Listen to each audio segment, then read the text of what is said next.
here what day we're in. It doesn't seem to appear. So there we go, May 3rd. Okay, are we ready? Tell me when we're ready to go.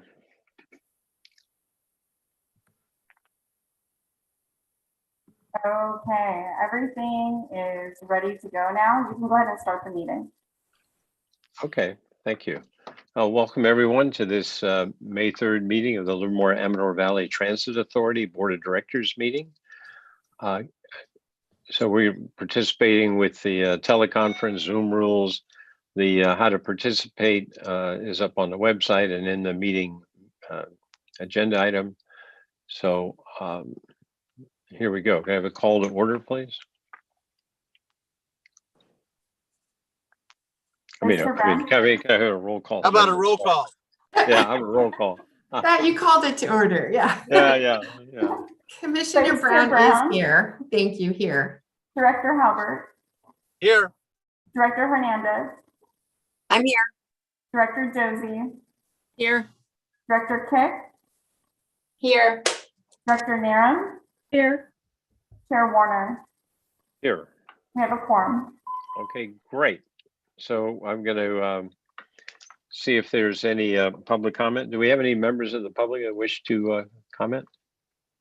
We have 2 attendees currently. They don't have their hands raised. If they wanted to, they could raise their hands now. No, there's no comments. And then we didn't get anything via email either for public comment. Okay, I'll give them another second to raise their hand. Don't see anything. Okay, No. I'll close the public comment period.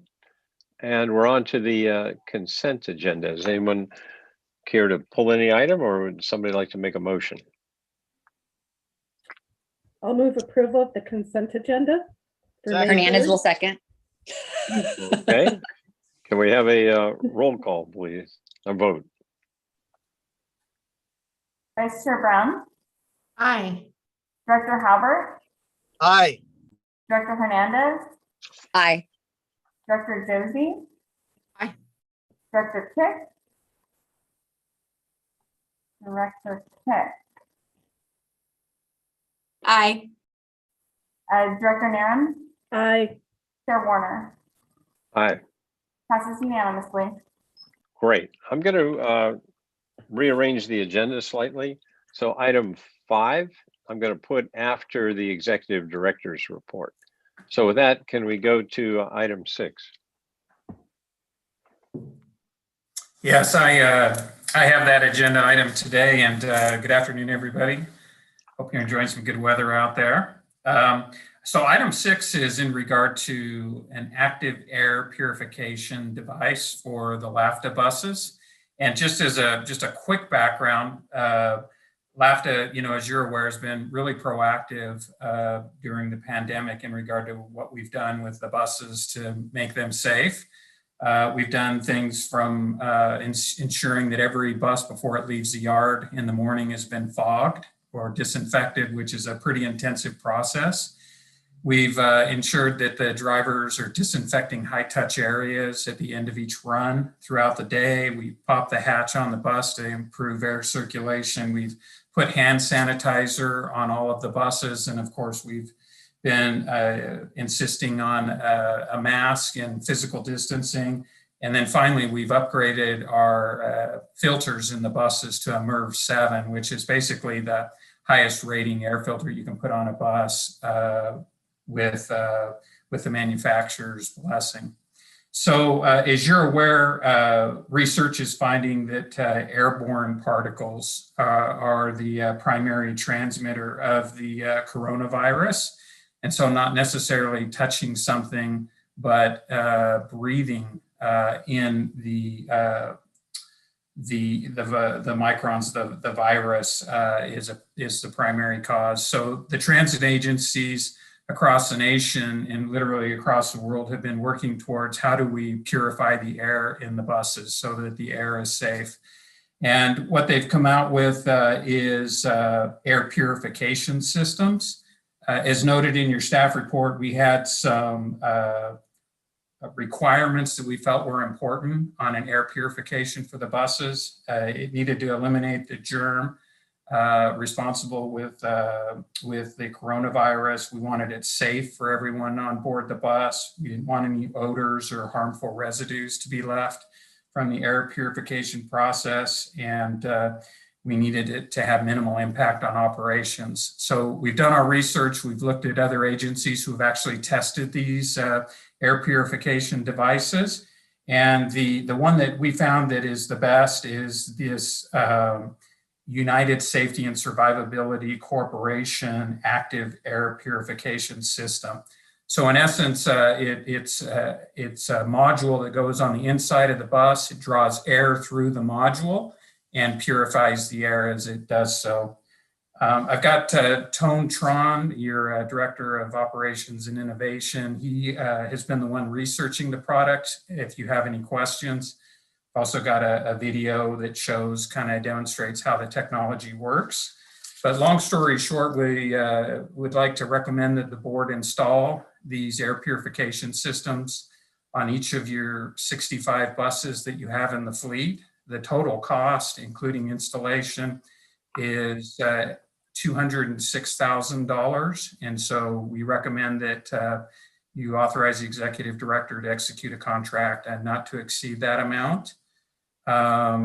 Would just like to make a quick note that although we'll be using TDA funds to purchase the air purification systems, this is one of those projects where we'll certainly be trying to get FEMA to cover the cost of the air purifiers. And I think the last note that I had made on this project is that Gillig has looked at the product and will be offering it on future Gillig bus purchases. And so it's been vetted there and will be a product offering moving forward with new bus purchases. So with that, I'd be happy to take any questions with staff assisting, should you have any. Any questions? Director Josie. Thank you. I just had two quick questions. One is, what is the lifespan of these systems over the course of years moving forward? So I'm assuming we don't want to take them out once we put them in. And what is the ongoing maintenance costs for these systems? Great questions. Tone, you want to take those? I know you've got those. Sure. answers. Yeah. In regard to the first question, the system is designed to last as long as the vehicle. So it's a 12-year asset. The warranty, however, is only good for 5 years. And in terms of the ongoing maintenance, is $300 per year, and that's to pay for the light bulbs. That's included in the unit. Okay, any other questions? Don't see any. Anybody like to make a motion? I'd like to make a motion. I'll move that we install these in our buses. I'll second Okay, the and motion. Vice Chair Brown seconds it. Okay, can we have a roll call vote, please? Vice Chair Brown, Aye. Director Halbert, Aye. Director Hernandez, Aye. Director Josie, Aye. Director Kitt, Aye. Director Nairn, Aye. Chair Warner, Aye, passes unanimously. great. And we're on to Executive Director's report. Okay. So this report was provided in the P&S committee, and I'm sure that you're familiar with it in reviewing the packet. Long story short, your ridership is improving. It's of course nowhere near where it was pre-COVID, but it is trending upward slightly. The stats are in your staff report. Really in April of 2021, we had about 1,400 passengers a day. 1,300 passengers, for instance, in March, and 1,200 passengers in February. So it's going up about 100 passengers per month. So that's our biggest effort right now, is just to ensure that when riders are ready to come back, we're ready for them with safety on the buses and convenience. I think some of the biggest ridership gains on the system will certainly be in the fall. we're getting indications that the school services will be coming back in the fall with all the students coming back or having the potential to come back. So our director of planning, he's on vacation this week, but he has been working literally just hand in hand with the school service, the school folks, to make sure that we're ready to go with the services they need. We talked about the air purifiers, the paratransit service. As you're aware, we recently began a partnership with County Connection, where we share the provider, the contractor who does the rides. That's gone really well. If we have any further questions, Tone's here. He's been in charge of that transition. And we have an upcoming meeting in May where I think Rick Ramasir, the executive director at County Connections, just getting a couple of board members ready to meet with a couple of our board members to talk about the metrics and how we measure the performance of that partnership. Some good news, we're in line to receive $4.3 million for rapid bus stop improvements through a combination of efforts. Our wizard with ACTC and MTC, Jennifer Yeamans, has an agenda item that's after this one, but she certainly can give you more information on that. It's just a great news in regard to a continuing effort to make sure our stops are immaculate and representative of our premium service. There's other projects that are listed here. Be happy to answer any questions you have. Everything's just moving forward steadily. In regard to earmarks and the reauthorization bill that's quickly being discussed in committees back in Washington. We're still pushing to get funding for GILIG for hydrogen planning and hydrogen technology on future buses that they produce. Also, Congressman Swalwell has put in $10 million into the reauthorization discussion for Atlantis, your future operations and maintenance facility. So that's moving along nicely. But with that, knowing that there's some real hard deadlines here coming up for board members that need to be off the call by 4:30, I'd be happy to kind of hang it up and answer any questions you have. Okay, good. I've got a quick question. You mentioned that you're still pushing for the earmark on the hydrogen. I thought Swalwell had released his preliminary list. Is it on that? Do you know? I have not seen the list. ACTC is actually the agency that has requested the funding, and then it got kind of a #1 priority of support from both LAFTA and County Connection.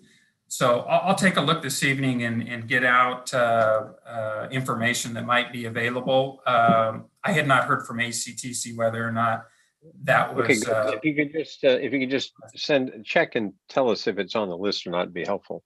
Yeah, you bet. Any other questions? Okay, so then we'll flip to item 5, the signal priority upgrade project, and you're going to get that done in 5 minutes. Or less? Or less, depends on how many questions people have. So, so I'll take this one and I'm going to go ahead and share my screen. So bear with me here just a moment.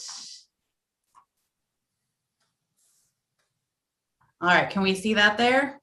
Yes. Okay, so at a previous meeting, a director had requested an update on LAFTA's transit signal priority system. So this is kind of just a brief overview and a summary of the project we accomplished last year to upgrade and expand the system. Just in brief, TSP extends green lights for priority vehicles.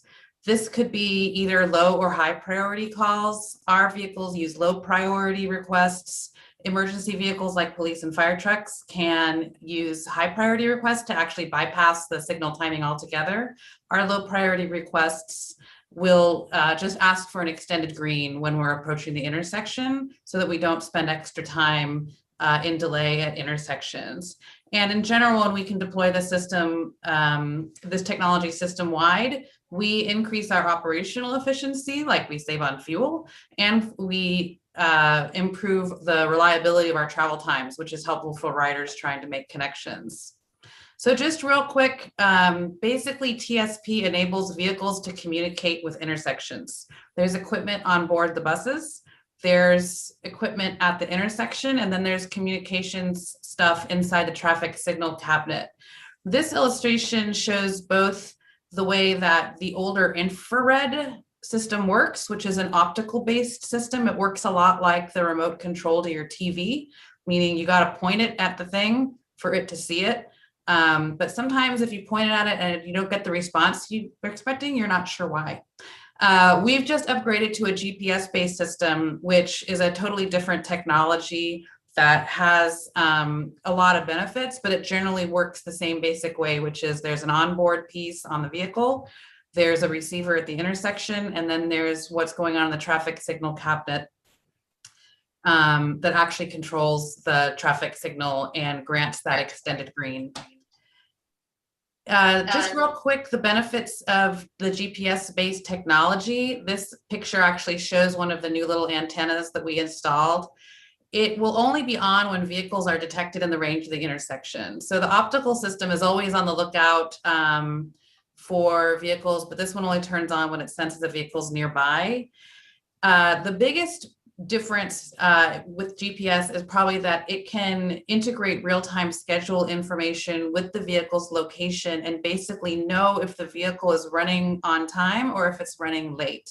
If the vehicle's running on time, it doesn't request the extended green. If the vehicle's running 3 or more minutes late, it will request the extended green. Through the system, we also get real-time monitoring of the system. So we basically know at all 67 intersections whether the equipment is working as expected or not. This also works alongside the existing infrared system that the buses used from 2010 onwards, and that is still used by police and fire. And the optical system is still used by the Q-jump signals that you will see at a few of the intersections on Dublin Boulevard, and then the one at Stanley and Murrieta. So around the same time that the new GPS technology became available, we were also in the midst of the COA that realigned and expanded our rapid routes. So this was a good opportunity to reconfigure and redeploy the TSP system and improve it system-wide. In 2017, we secured $1.14 million from the Tri-Valley Transportation Council to upgrade and expand the TSP system to make it GPS-based at 67 intersections across the Tri-Valley. And that work was completed last year in 2020. And you can see, it may be a little hard to see, but every sort of colored dot along here, along Santa Rita and Pleasanton and along Dublin Boulevard and all these blue dots in Livermore got new traffic signal equipment. And we also upgraded the onboard equipment on all 24 of our rapid buses. We also deployed the new central management software, which provides us back at the office with real-time operating and monitoring data. So as you could probably guess, the immediate impacts of the system weren't really easy to detect in 2020 because there was almost no traffic congestion for most of the year. We know that as traffic congestion returns, we will accrue more benefit to the system, especially in places like Dublin Boulevard, Railroad and Stanley and Livermore. And overall, increasing the trip time reliability for passengers and enabling them to know with confidence that they're going to be making their timed transit connections. These will be our keys to success for the system overall. So that is my overview, and I would be happy to take any questions. Great overview. Thank you. Any questions? Director Narum. Thank you. Just one quick question. When you mentioned the range of the signal, I just was curious how far that is or what that range is in terms of a number. It varies. It's a programmable parameter. So a guy actually goes out there and points the thing where he's expecting the bus to be.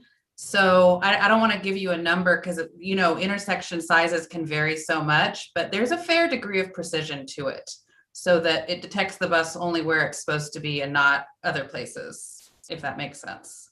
I mean, Yeah, let's say within 30 to 50 feet of the intersection. Okay, yeah, that's kind of what I was looking for. Thank you. Okay, any other questions? Director Kick has a question. Okay, So thank you for this explanation and presentation. Can we advertise this a little bit? Because you're less likely to miss your connection now when like just talk up the fact that we're improving our system, and maybe we can encourage people to get back on the bus, and this is the good way to do that. And then how does this does, I'm assuming, interact with the transit app to let us know where the bus is, correct? They are working off of the same backend data, which is our GTFS data. So it's working off the same data set. Awesome. So that as a layperson, that seemed maybe true, but it is true. So saying like, yes, it'll help your buses be on time, and it interacts with the transit app. And then I have another question about the app, but that's not really what's agendized, so I'll just wait. okay, any other questions? I have one question I didn't quite understand. If it's GPS based and there's a back end computer, it knows where the traffic signal is and it knows where the bus is. So you don't have to go to the traffic signal and point at anything to tell it, right? I mean, you just program into the system how close to that intersection do you want to trigger this. You would, right? You just use a map. You don't have to go anywhere. Well, there is an antenna at the traffic signal that is detecting whether the bus is nearby or not. Oh, okay. So it's not a GPS system then. Well, it's using GPS in the sense that I think that because there's the real-time component of this is where the bus is this where the bus is supposed to be based on its published schedule? Oh, okay. I'll let it go. But I mean, it seems that GPS knows where the bus is. And GPS also knows where the traffic signal is. But you're telling me the bus has to directly communicate with the signal. It's not going through GPS necessarily. It's going through the antenna from the signal to the bus. But anyway, I'll leave it go. But I didn't quite get it. But if you want to send out a little technical how this works, that would be good. I'm sure I can find something. Okay, thank you. Any other questions? If not, I think, I'd say, do we have any matters initiated by the board? I don't see any, and so therefore we're going to adjourn until our next meeting on June 7th. Yes. Bob, you have Director Kick's hand is raised. Oh, I'm sorry. Okay. I know Bob and I both have to go to the same meeting. I get it, but I just wanted to check in. When do you know when the Clipper card is going to be online for everybody? I think it was like rolled out on iOS, Android. Can we get an update on that? Just online Clipper at some point, and an email would be great. Okay. Any other items initiated? If not, we're adjourned until June 7th, 2021. Thank you. Bye.